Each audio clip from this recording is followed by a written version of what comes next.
Hi guys, it's Dr. Berlin from InformedPregnancy.com. What if I told you there's a swaddle so easy that even dads can do it?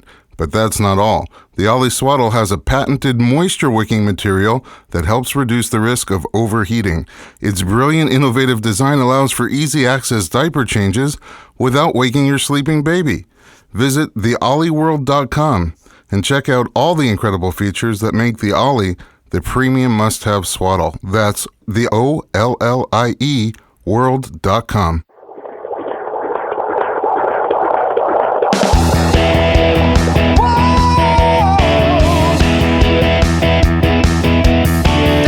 Doctor, give me the news. I got a whole lot of questions for you. This kid's gonna test my will. I got a lot to learn and my baby's due.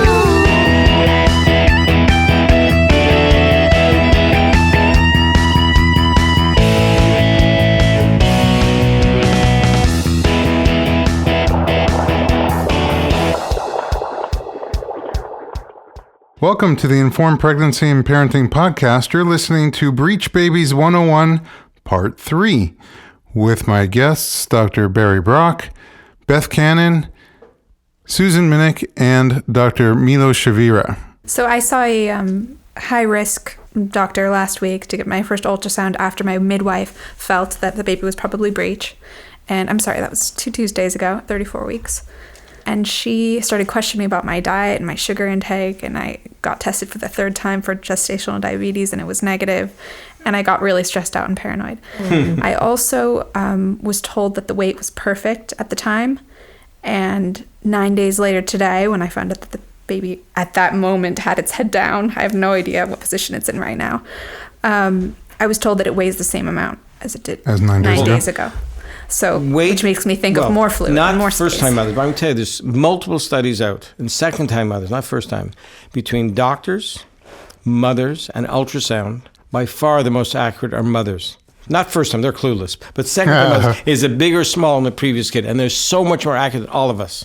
So I'm going to tell you, take with a big grain of salt when an ultrasound or someone tells you that. It's very difficult to predict the weight. I would also like to jump in on this part as the ultrasound specialist in the room. You know, there's this incredible over-reliance and over-interpretation on the value of the ultrasound. Mm-hmm. Like we have these measurements, like measuring the amniotic fluid. It's very inaccurate. You know, you made this comment that, you know, last week you were 21 and, you know, now this week you're 19. That it's the same. The precision of the measurement is not that high. The correlation between this amniotic fluid index and actually how much fluid is in there is not that high. This is all really just kind of a rough, you know, estimate. So when I hear you tell me that the fluid was 21, what I hear in my mind is it's normal. Yep. End of story. There's no difference between, you know, it's 22 and 17 and 9. This is all. It's just normal. But my question, what I was sort of getting at is low birth weight correlated with excessive fluid? Is there a relation? Actually, the other way around. If you take populations of mothers who have excess amniotic fluid, one of the things that you'll commonly find is a big baby. So there is a relationship between, and it kind of makes sense. A bigger baby is going to make more water, but you don't always find that. The other thing that you very, very commonly find when you have excess amniotic fluid is you find nothing. You find a totally normal, healthy baby. Now, as the fluid starts to get more and more and more and more, then you do start to find, you know, some problems, you know, fetal anomalies and so forth. But even in these cases where we have, you know, milder degrees of excess fluid, most of the time what you got is a totally normal, you know, pregnancy. And in your case, this conversation is not even relevant because your fluid is just normal range. Yes. It's just again above the only adequate. thing I do tell my patients is your fluid's up, the fluid is, because it's very important to me. Because when I deliver the baby, after the baby, I have to watch out because I can really Snorkel. get soaked. You need a snorkel. It just flies at it. All this fluid comes. Oh, fuzz! I remember now. You had the extra Make fluid, sure. and I had to watch it because the baby comes out and it just all comes flying out, and that's the biggest concern I have. I've been noticing lately, actually, a lot of the OBs don't even offer the ECV anymore, which is what happened to Fabriella, who was just here. They just skip onto the cesarean, and I sort of feel like it's on its way out. Well, hopefully not. I hope not. It's a great technique, and it can be, even I run 60%, but even 30%, 40%, it's still a great technique, especially if they don't do vaginal breech deliveries.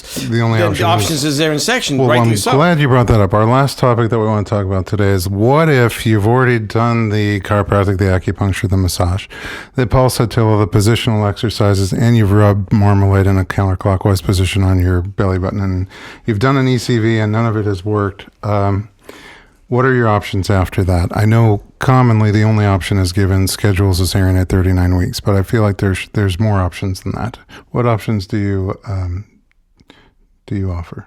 In my mind, the three basic ideas are: one, do what your doctor says, which is schedule the cesarean section, and that's the plan. At 39 weeks? Yeah. Okay. Or you could stretch it out another, week or two and give a little more time to see if the baby spontaneously turns. But one option is basically go with the flow, with the, modern obstetric flow, which is plan the cesarean delivery. Option number two is to try to make some efforts to turn the baby. So everything that we, talked about today, and try to increase the chance of getting the baby head down. And option number three is to plan for vaginal breech delivery. Okay, so before we get to vaginal breech delivery, do you normally, if somebody wants to do if they're going to opt for the cesarean, do you prefer 39 weeks over waiting, or what are? No, I give them the option. I says you can schedule anytime after 39 weeks. You can schedule it, or you can wait to go into labor. Is it the same if it's footling? Because you mentioned there's the issue. Well, of the if it's umbilical footling cord. breech, is a different story. Especially then, my concern is if it's dilated. And if the water breaks. If she's not dilated, even the water break is not a big problem. Right. But if she's dilated, then, in fact, you may even do something. That's one case. If she's failed diversion and she got a footling breech and it's like 3 centimeters dilated, that's the patient I even do before 39 weeks. Sure. So then she ruptures, you're in big trouble. But that's a rare case, thank God. Okay. So, Rare that it would be footling and dilating. Right. Okay. So as long as it's not footling breech, you're comfortable waiting beyond 39 weeks. Yes. Benefits being maybe the baby will still turn. Well, the mother always likes the idea that something will happen. And it's Exactly. It is possible. And then, possible. But you also, said all these techniques you tried and failed, so it's less likely, but... no, other doctors who are not comfortable with vaginal breech birth, sort of paranoid about beyond 39 weeks, because if they go into labor, they don't have anything to do. Well, It's an emergency C-section. I like spontaneous labors versus intervening. So I usually like to go into labor. So I'm doing a breech delivery, I like to go into spontaneous labor. I also don't do anything, and I don't care what's going on until about 6-7 centimeters. But that's after I get the 6 to 7 centimeters and she's in active labor, I want to see a gorgeously normal, perfect labor curve. I want to see the butt coming down. I want you dilating. And if it's not doing that stuff, this is not dragging it out for, she's stuck at 8 centimeters for 6 hours. No, that's a sign that Mother Nature's telling me this is not the case for you. And if she starts pushing, I want to see this butt coming down nicely. And that's the criteria that I use to make sure it's safe vaginal delivery. Are there other criteria that you guys use beforehand that makes somebody more or less of a good candidate for a vaginal breech birth? There's a rare occurrence of the stargazer. So in other words, theoretically, the baby has a big goiter or something. The head is extended up and looking up to the stars. They call it stargazer effect. And then, because the baby has to flex its head and neck to come out. If it can't do that and something's blocking it, that can present a problem. You tell that on ultrasound? You can tell on ultrasound, but it's a rare event. No, how do you know it's not just a snapshot? They're just extending at that moment. Well, it's really stuck into a deep extension. It's deep extension. The kid's neck's up, and you see usually some mass is holding it back. And I also want to make sure this child, she's diabetic, and the child's going to be 12 pounds. I mean, I'm not going to strive for vaginal. Usually, I think throughout the world, they're saying 4,000 grams. Roughly under 4,000 grams, maybe 4,500, depending on.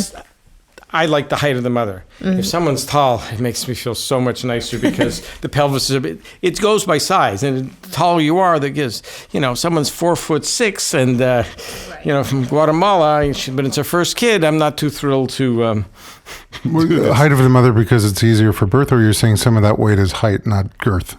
Well, because the pelvis is usually, I find the pelvis are bigger, and taller women, Mother Nature makes it more space. Room. Okay. Yeah. Do you have similar criteria, Dr. Chavira? These one-size-fits-all criteria just drive me absolutely bonkers, and contributes to just a very mindless practice style. So I think taking into account their obstetric history and their body size and what we think of the baby, and doing more of an individualized approach.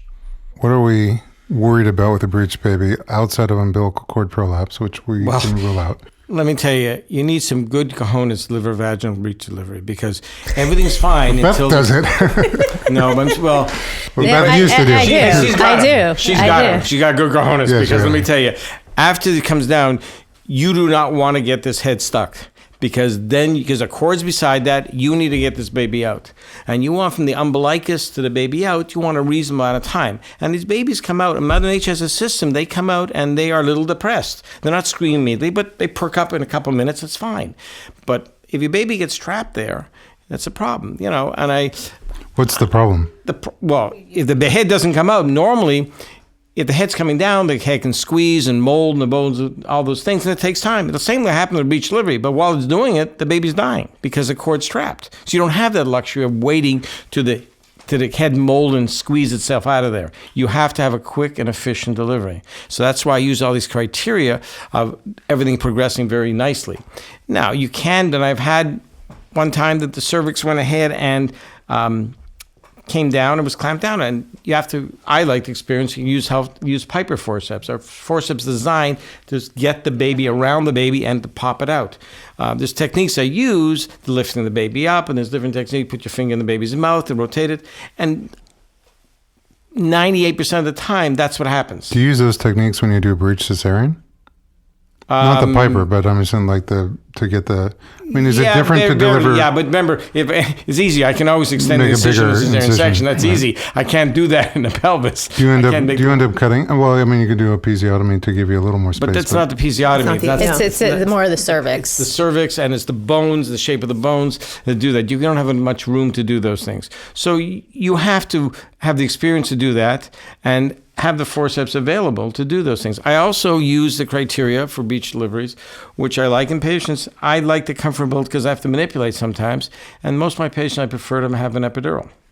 I don't insist upon it, but I prefer them epidural so I can control them. Now, if they don't want to be activated, I can just have them positioned. So if I'm coming down and I need to do something, I can manipulate and move around, because you have to have the mother helping you out.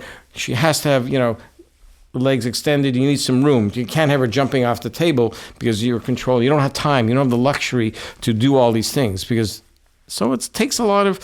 So for you, as long as labor starts relatively spontaneously and progresses at a normal... Once she go slowly till she gets to active phase. But once she gets to active phase of labor, it means 6 centimeters dilate, 6 to 7, and then I want to see the dilate go rapidly and the butt start coming down in a very good pattern.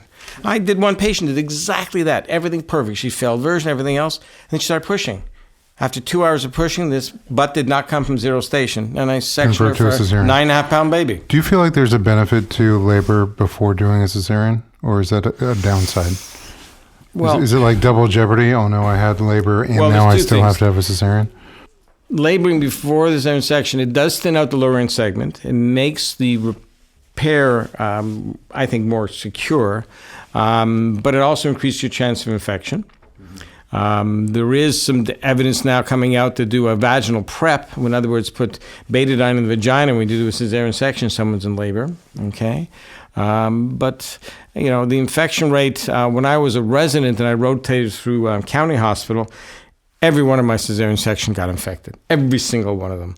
And then when I operated Cedars, my infection rate is extremely small, So also, cesarean section counting when I was a resident was took 2 hours, and mine now takes 25, 30 minutes. So there's a big difference too. So this is a great question you ask about the pre-labor cesarean versus a cesarean done that's after labor has started. And one of the problems with the obstetric literature is that historically these two cases were not divided. It was just vaginal delivery versus cesarean section. So we were not really scientifically able to kind of address this question.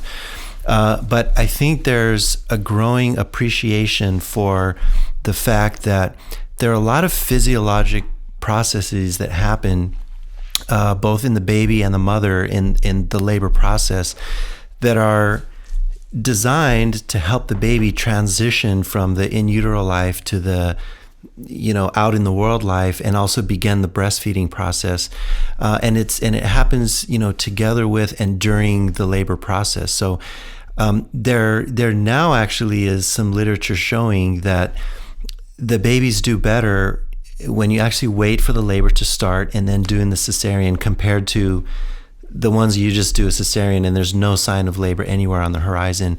And I think we're going to start to see, more and more studies looking at that. But there actually may very well be some physiologic reasons why the ideal thing to do is wait till labor starts. And you don't necessarily wait till they're deep inside labor. 9 centimeters, Ready to 10 push. centimeters, the baby's halfway out, but you kind of wait for the labor process to start and then do the cesarean at that time. So I think we're going to start hearing a lot more about So that could be another benefit of not scheduling at 39 weeks, even if you're planning to have a cesarean. Yeah. But waiting till you go into labor. I think also one thing that we maybe didn't mention was, in terms of who's a better candidate and worse candidate, is somebody who's already had a successful vaginal birth. Even yes. just a vaginal head down baby, this is their second or third baby, and they've already had one or two vaginal births. The more vaginal deliveries have this, I feel much more confident, it's much more easier. Everything goes much quicker. And the odds of the head entrapment. The reason why the literature doesn't back that up is because doctors used to think that, because she had a previous vaginal delivery, this one should make it. So they didn't look at the obvious. This one's not progressing, things like that. So, all of a sudden they're trying to drag out a 10-pound kid vaginally, breech, because she thought she should go like the other. She delivered 2 babies before. That's not necessary. You have to. But if she's had 2 7-pound babies, now she has another roughly 7-pound baby. Absolutely. No question. But they're treated by medicine generally like the same as anybody else who's breech, schedule you for a cesarean at 39 they weeks. do, but and listen, I've seen the rushing back to patient for cesarean section. Why? She's breech. Why? The butt's on the perineum. Exactly. Oh my Just God! let it come out. Please, Do you just let help it them? follow. If you see that, do you help with doing I've a been vaginal? called back to help, but I don't. I'm not my patient. I can't. I know, can't intervene. but it's so upsetting to that's see not that. protocol. I can't. I know. There are doctors taking back for cesarean section. Oh, stop! I can do this vaginally. You can't do that. I think another thing that would We address can- is it comes- twins, we because you brought it up briefly, or you did. It's so if sad. you have 2 babies and baby A, the first baby to come out is vertex, head down, and then the second baby is roughly the same size or smaller and breech. A lot more doctors are comfortable delivering those twins vaginally, and even if the second baby stays breech. They should be, but a lot are not, unfortunately. Yeah. Well, I would say, I shouldn't say a lot. A handful more are comfortable with that after coming twin. A few. That's breech. There's a few of them. But why around. do you say they should be more comfortable with it? Why is that not a concern like a regular breech baby, a singleton? Well, first of all, remember, someone's already dilated everything open. It's there. So usually the head doesn't get trapped. It comes out as long as the second baby, and usually second babies usually are smaller, but there can be exception. I had one patient that the ultrasonographers told me that the baby was a pound bigger. And I delivered the first one, and so this one I personally did not do a breech extraction. And after 6 hours, I gave up on section for the second one. It was a pound bigger, but I tried to bring the head down, it wasn't coming. But that's a patient. Normally, if I didn't know it was a pound bigger, I would have put it up and done a breech extraction. But So safer, because if baby A comes out and baby B is roughly the same size or smaller, then it should just come out. The odds of getting trapped very small. What about the concern about the cord? Well, first, you don't draw your cord bloods, but usually you go ahead and the cord should not be a problem. But over the years, I've had to do cesarean section for the second twin, but fortunately, it's not that common occurrence. Maybe once or twice in my career, but it does happen. You're set up for that. Have you, I do my vaginal, my twin deliveries in a C-section room, but I do everything vaginally. All of you, because you have experience with clients who have breech babies, do you have patients who have had both vaginal breech birth and vaginal head down birth? Because one of the most common questions when somebody's considering this is that must be incredibly painful to deliver a vaginal breech birth. Do you have a comparison from patients who've done both about one being a lot more uncomfortable or difficult? I've heard that it's just different. It's different. It feels different than the head first baby. So not one that of them one's better. said, and it was her 6th baby. Oh. And, right. And that baby, it was like that. It was. Like I almost missed it because I was thinking about what would I do if whatever. But, anyways, she just plopped out. Right. But mom afterward was like, of the 6, that was the most painful. The breech. Yeah. Yeah. I've had a handful say that. Most say it's just different, not one's better or worse, and a handful say that the breech was more comfortable with the soft butt pushing down there the whole labor. And yes, you have a final question? Yeah, maybe 2 short, quick ones. One, are most vaginal breech births done on the back, or are there different positions that can be done That's a good when question. delivering That's a good question. a vaginal breech baby? And then my second question is, if it was done with the cesarean section, what exactly happens? How do you deliver the placenta then? Is there delayed cord clamping? Is it vaginal or is it pulled? What happens? If you do a cesarean section, you deliver the baby. You can milk the cord or delay cord clamping and give the blood to the baby, and then placenta comes out. That's the easiest thing in the world because it's right there. You can manually take it out of the uterus. Remember, you had a cesarean section. Mm-hmm. And the first question was, do you deliver? Do vaginal on the breech back? babies always have to be on the back? I do my deliveries all the same way. Usually, I do some on the side, things like this, but I usually like more control. I have a sitting up position I like to deliver at, like gravity helped me, but that's me. But other different positions you can. But you do need Access. Access. Wait, Dr. Chavira, if you deliver breech, is it different on the back for you versus a head down baby? Well, I think probably most obstetricians are trained with the patient on the back, and there are techniques for delivering in that position. But it's maybe that the best way to do it is on hands and knees. I don't know how you. I was just going to say that there's most OBs are trained because they were trained a while ago to do on the back, but there's a lot in Europe and in Australia. There's a lot of upright and hands and knees breech Even for delivery. breech. So now, and I've done upright and hands and knees as well. Because from what I understand, if you're hooked up or you have an epidural or you're hooked up, you that's can't. the thing. You have to be on That's your the back. thing. Well, But I would That's not say, But then I true. heard you That's not say, true. then I heard the midwife say that. Even Dr. You have Brock said he squatting. doesn't always have an epidural. Oh, but okay. It's maybe his preference, it might but be he leaves it prepped, up but to you. you might not be. You might not have any hooked up drugs to in there it. either. It might Dr. just be. Chavira and I had a beautiful delivery of breech.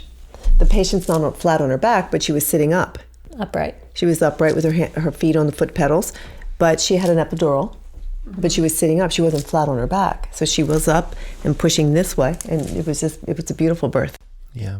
The other thing is that I just find this so universal in medicine, these things that get said that are just untrue. You hear this, if you have an epidural, then you can't move. And I think what happens is that on labor and delivery, what they like to do is they put the epidural, they lay you in the bed, they put a Foley catheter into the bladder so that now we don't have to worry about, when you have to pee. And then you just don't require any attention. You just lay there. And, but, in fact, I don't know if you've ever heard this term, the walk-in epidural. But, I've had patients that, with an epidural and they're kind of laying there and they're uncomfortable and can I just get up? And people are freaking out saying, how could you get up? There's no epidural. And we just get them up.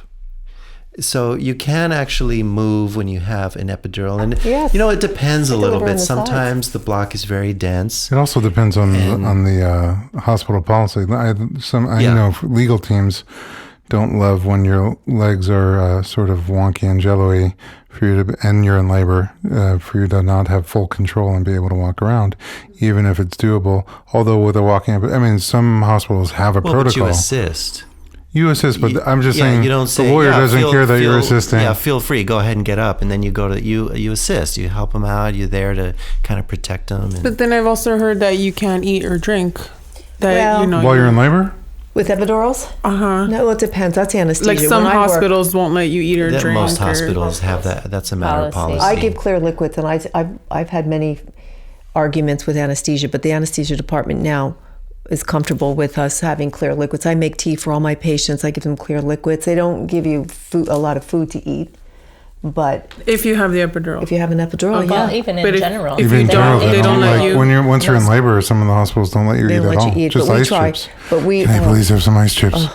no, but we have. Can I have an clear opaque liquid fluid? Okay. Yeah. But I Okay. deliver a lot of all my patients are delivered on the side or on hands and knees with epidurals. I do that all the time, and I teach the residents how to do that. And And you don't have to be flat on your back No, just because never. you have an You- epidural. yeah. Okay, so breech, you can still be in different positions. Yes. Okay.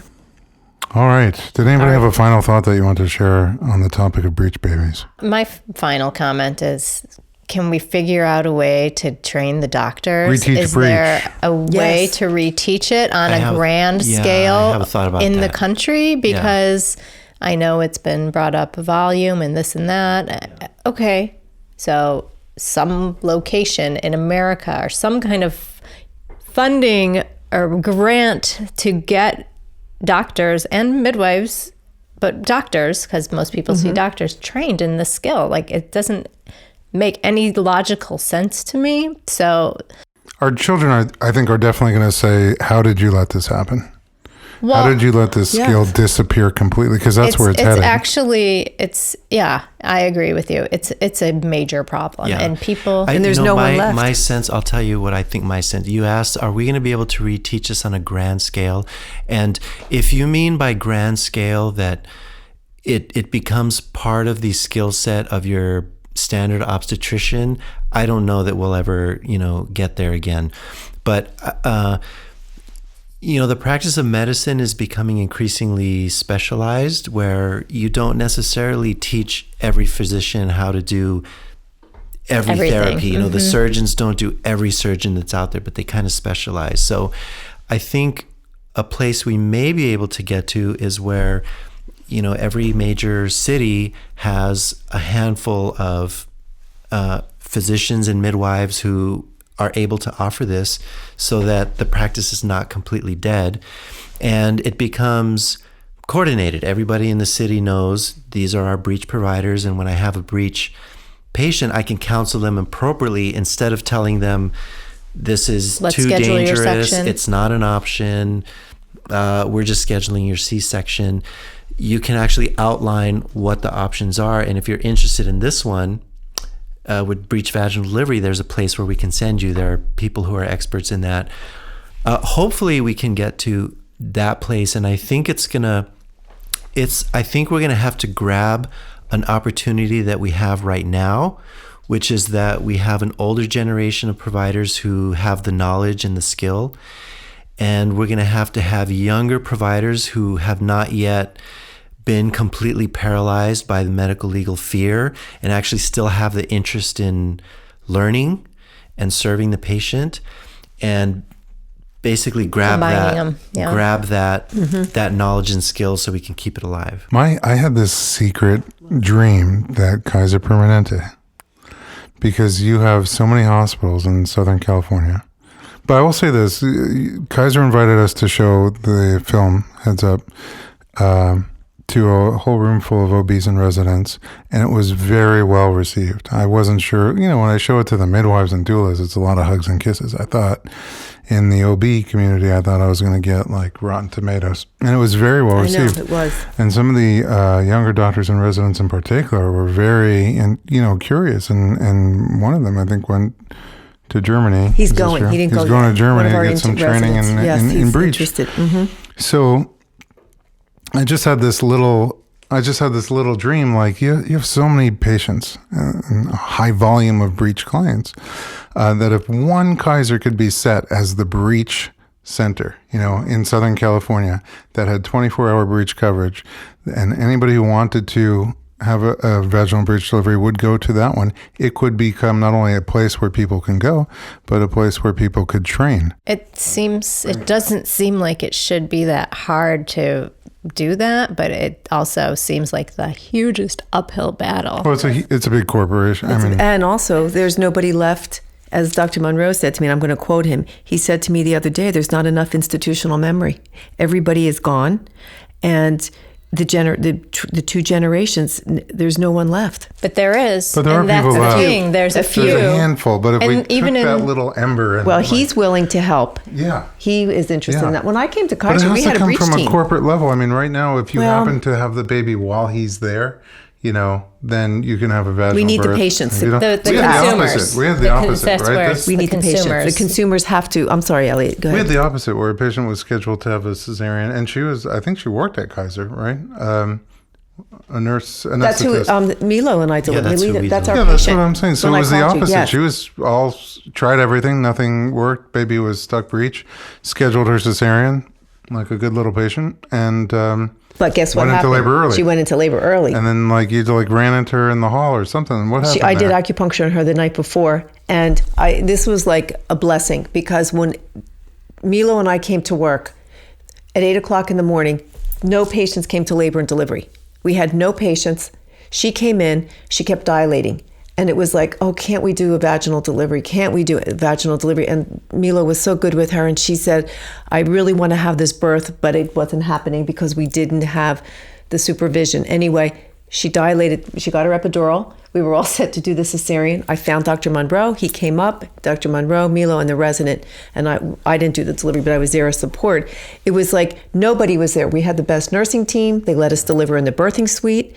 5:00 when we were all finished, all the patients came back into labor. It was like everybody. they cleared out I for called you. I called I called Stu. I was like jumping for joy. It was like a miracle. the Nobody's. stars really aligned. Yes, for they her. did. But they happened to align. But if there was always supervision there, Yes. and there were young, eager doctors who wanted to keep the Well, choice we alive. have and those. had We some have training. them. I'll tell you, I was at this Kaiser with Susan for 5 years, so I know that location fairly well, and I had this idea, and we had some discussions within the department about developing a breech team to, increase the number of experienced attendings who were willing to do this, and the motivation was just a little low. I think it's a case of you can't teach a new dog old tricks. Think about that for a second. I told one of the doctors today I was coming here, and I was very proud today at our staff meeting that what you're doing and inviting me to come. I was proud of that. Well, of course, everyone thought it was ridiculous. And one of the new staff, who has a high C-section rate, just was like, well, why would you want to have a vaginal breech? Why would a doctor even want to? Mm-hmm. I don't want to be sued. I'm going to be sued. And it was like, and I said to him, you're practicing fear-based medicine again. This is what you and I discuss every time we're on labor and delivery together. Fear-based medicine never works. Of course, you're going to have complications. Of course, you're going to have problems because that's your role model for yourself. Something's going to happen. And we did talk about some of the risks of the vaginal breech birth, but we didn't talk about any of the risks of the cesarean birth. Well, Dr. Chavira, Milo and I have talked about this, and Milo has always said,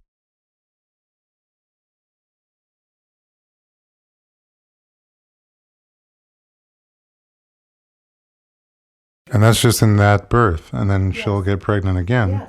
And the next pregnancy automatically has some risk involved. So I also do want to stress that. That's a really good point, Susan, which is that I don't think anybody at this table is anti-cesarean. no, we are not. I think we're all in love with a cesarean that is given to somebody, offered to somebody who needs one. Yes, and For appropriate. sure, we're all in Yes. agreement on that. And probably most of us are in agreement for someone who really wants one, who's making an informed choice to have one, should also be supported in that choice, I think.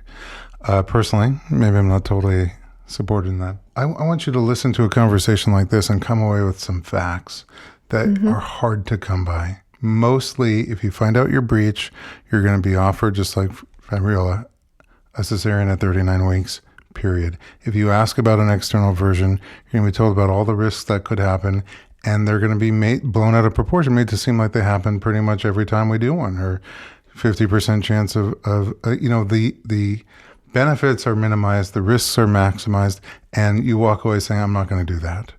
What I'd like you to do is, and same thing with vaginal birth versus cesarean birth, I don't have a choice for you except that you have the information that you can make an informed choice and be supported in that choice. First step is to be able to make the choice. And what we're collectively working on is trying to create support system for that choice within the system. Yeah. And that was one thing I wanted to mention as a patient when I'm frantically online researching what is it that I can do. One thing that came up was a hospital in Oregon, and it actually crossed my mind. Maybe I need to go over there and stay a few weeks and deliver there. You would not be the first. So it would be great if there was some kind of centralized hospital or a network of hospitals that could cater to people like that. Because it crossed my mind. I'm like, I'm packing up and moving. Efforts are being put into that. The film was also meant to raise awareness, to let women know you might have a choice here other than that scheduled cesarean at 39 weeks, or multiple choices. And to create more of a demand among people who want that choice, to go demand it from there. And it is happening. Our patients are the reason I call Dr. Brock every day, or Milo pretty much every day last week. I put you in touch with somebody who was Breech, or Dr. Thanks, or Dr. Fishbein or Dr. Wu, the handful left here who do it. As people are leaving their OB and going to someone who specializes in breech because they need that specialty, other OBs are sort of starting to say, maybe I need to think about this. I don't think it's created dramatic action, but there are a handful of sprouts. Yes, absolutely. That are talking about it, thinking about it, looking for training in it. And even Dr. Brock, who's doing a lot more of them now than he was doing before. So I think the other doctors are thinking about it, and we're trying. It'd be good to have that support because, like, for me, I have the mindset, if my body can make it, it can take it. And why can't I have that support? Write a letter to ACOG. That's a great idea. Write a letter. It's a great idea. Look, ACOG got together in 2010. And to your hospitals. I mean, it's going to be consumer driven because it's consumer driven. National Institute of Health did get together in 2010, not about this, but about VBAC, which was also, it still is very hard to come by in many areas, and just did an analytical look at the state of VBAC, vaginal birth after cesarean, and their conclusion was more people should be offered VBAC, and there's too many obstacles to getting one. And so I think if people do write to ACOG or the National Institute of Health and demand an analysis of breech, now that since 2006, ACOG sort of reversed their policy, in Canada, where this all started, made a bigger reversal on their policy, and they offer more breech and they offer training among older doctors to younger doctors. Maybe it can happen. Unfortunately, I don't think it's going to happen in the next 3 weeks. No. So have to pursue what options no, you but have. thank you so much. I appreciate all the information, and I'll definitely go and see you tomorrow. All right. Okay. I'm going to come see you tomorrow then. I would like to thank thank you so much, everybody for being here. Dr. Barry Brock, Beth Cannon, Susan Minich, and Dr. Emiliano Chavira, and our guests, Fabiola, Danielle, and Nusha. And all I can say on the way out is if you look at our website, informedpregnancy.com, you'll find a lot more information about breech babies. You'll find a directory of doctors and midwives around the country who offer vaginal breech option and also other options in terms of trying to encourage your baby into the ideal position. And as always, I encourage you to research the options, weigh the pros and cons as they pertain to you specifically, make an informed choice, and try to find support for those choices. Thanks for listening to the Informed Pregnancy and Parenting podcast. Find us at informedpregnancy.com, and as always, write questions to info@informedpregnancy.com. That concludes our series on Breech Babies 101. Hopefully you've picked up a tremendous amount of information and are in a better position to do more research, have conversations, and make informed choices. You can find our show notes and other information important for Breech at informedpregnancy.com. And as always, if you have any questions, feel free to write to info@informedpregnancy.com.